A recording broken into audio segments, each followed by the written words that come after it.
ইরানের ওপর থেকে মার্কিন যুক্তরাষ্ট্রের তেল নিষেধাজ্ঞায় সাময়িক ছাড়ের ঘোষণা বিশ্ব জ্বালানি বাজারে বড় ধরনের আলোড়ন সৃষ্টি করেছে। দীর্ঘদিনের বৈরিতার পর ওয়াশিংটন হঠাৎ করেই ইরানের অপরিশোধিত তেল, পেট্রোলিয়াম পণ্য এবং পেট্রোকেমিক্যাল ব্যবসার উপর আরোপিত নিষেধাজ্ঞা শিথিল করার সিদ্ধান্ত নিয়েছে। মার্কিন ট্রেজারি বিভাগ একটি অস্থায়ী সাধারণ লাইসেন্স ইস্যু করেছে, যা আগামী ২১ আগস্ট পর্যন্ত কার্যকর থাকবে।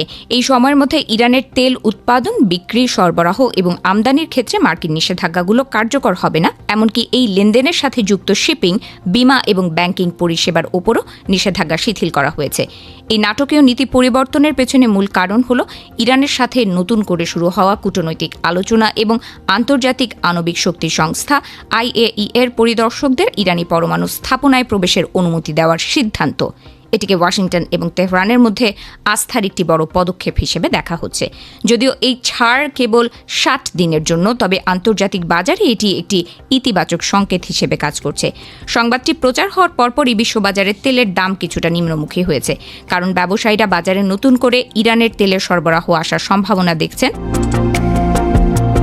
ভারতের মতো বিশাল জ্বালানি আমদানিকারক দেশের জন্য এই ঘটনাটি অত্যন্ত তাৎপর্যপূর্ণ। ভারত তার প্রয়োজনীয় অপরিশোধিত তেলের প্রায় ৮৫% বিদেশ থেকে আমদানি করে, যার ফলে বিশ্ববাজারে তেলের দামের সামান্য পরিবর্তনও ভারতের অর্থনীতিতে বড় প্রভাব ফেলে। বর্তমান পরিস্থিতিতে ভারতের জন্য জ্বালানি তেলের দাম নিয়ন্ত্রণ এবং আমদানির উৎসে বৈচিত্র্য আনা অত্যন্ত গুরুত্বপূর্ণ।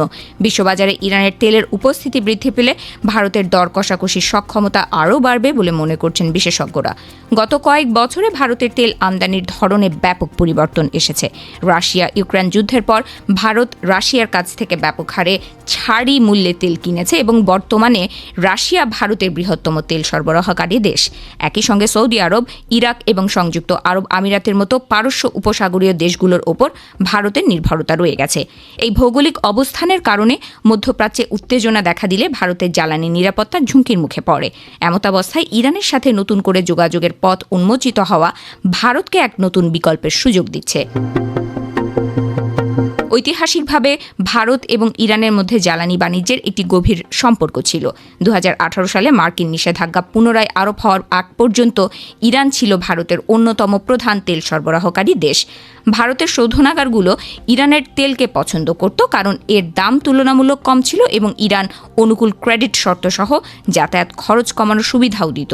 নিষেধাজ্ঞা ভারতের এই গুরুত্বপূর্ণ পথটিকে দীর্ঘদিনের জন্য বন্ধ করে দিয়েছিল। যদিও এখনকার পরিস্থিতি সরাসরি তেল আমদানির জন্য যথেষ্ট কিনা তা নিয়ে সংশয় রয়েছে, তবুও দীর্ঘ বিরতির পর এই নতুন সুযোগ বড় সম্ভাবনার ইঙ্গিত দিচ্ছে। তবে ভারত এখনই তেলের ট্যাঙ্কার ইরান থেকে আনা শুরু করবে কিনা তা নিয়ে অনিশ্চয়তা কাটেনি। ভারতীয় শোধনাগারগুলো সাধারণত দীর্ঘমেয়াদী নিশ্চয়তা ছাড়া বড় ধরনের ক্রয়ের ক্ষেত্রে ঝুঁকি নিতে চায় না। বর্তমান ওই ছাড় যেহেতু মাত্র ২ মাসের জন্য, তাই এর ওপর ভিত্তি করে বড় ধরনের চুক্তি করা কঠিন। তবে কূটনৈতিক পর্যায়ে আলোচনা যদি সফলভাবে এগিয়ে যায়, তবে আন্তর্জাতিক বাজারে ইরানের তেলের সরবরাহ স্থায়ীভাবে বৃদ্ধি পাওয়ার একটি পথ তৈরি হবে, যা পরোক্ষভাবে হলেও ভারতের আমদানি ব্যয় কমাতে সাহায্য করবে। ভারতের জন্য আরেকটি বড় স্বস্তির কারণ হল হরমুজ প্রণালীর নিরাপত্তা। ভারতের আমদানিকৃত তেলের একটি বড় অংশ এই সরু জলপথ দিয়ে পরিবাহিত হয়।